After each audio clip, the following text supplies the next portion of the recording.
Jamie, thank you for having a chat with us. I mean, look, you were obviously devastated when you got the scores. Tell us how you saw the fight.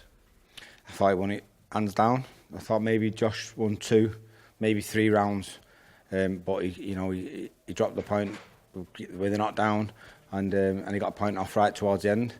I didn't even think it was close, and I can't even put into words how disappointed I am, because, as I've just said live on the production there, the kid's worked all his life to become a world champion. It's plain to see to everyone watching that he's won, yet he doesn't get the decision. So what message does that send out to kids? I use my son as an example. He's a 16-year-old. He's here now. He's experienced it all. He's just sat and watched the fight, which he knows Jack won.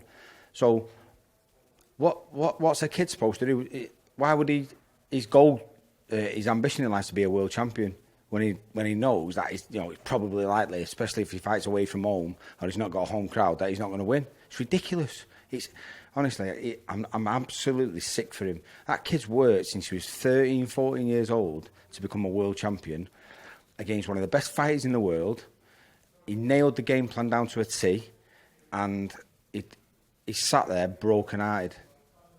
It makes me feel like walking away from the sport. I just think, what is the actual point of doing this if that's going to happen to you?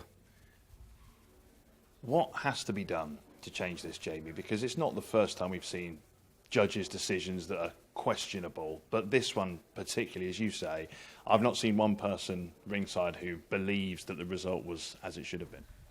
It's for the governing bodies, the Boxing Board of Control. They're the governing bodies. They're the ones who oversee this type of stuff. And the judge who scored the fight to Josh Taylor by 4 rounds or whatever it was, I don't know which judge it was, but whatever fight he was watching, he shouldn't be involved in boxing. If he thinks Josh Taylor won that fight, he shouldn't be involved in boxing. I'd like to see the scorecards to see which rounds they gave him and how it got scored. It has been done in the past. I remember Michael Brody in Injin Chi, the score tallies got tallied up wrong. Maybe he was scoring the fight to the different fighters. I don't know. I really don't know. I haven't got an answer for it. I'm just absolutely devastated for him. Yeah, can you just tell us, obviously if you've spent a bit of time with Jack, you've said there he's broken-hearted. What have you been able to say to him? All I said to him was, listen, I know this doesn't mean anything at this moment in time, but I can't tell you how proud I am because of the way you nailed the game plan, the performance you've just put in. You've beat the undisputed champion, one of the best pound-for-pound fighters in the world, and you haven't got the decision. So I know it doesn't mean anything at this moment in time, but what can you say to him? Literally, what can you say to somebody who's just performed like that and has got nothing to show for it? Thanks for chatting to us, Jamie.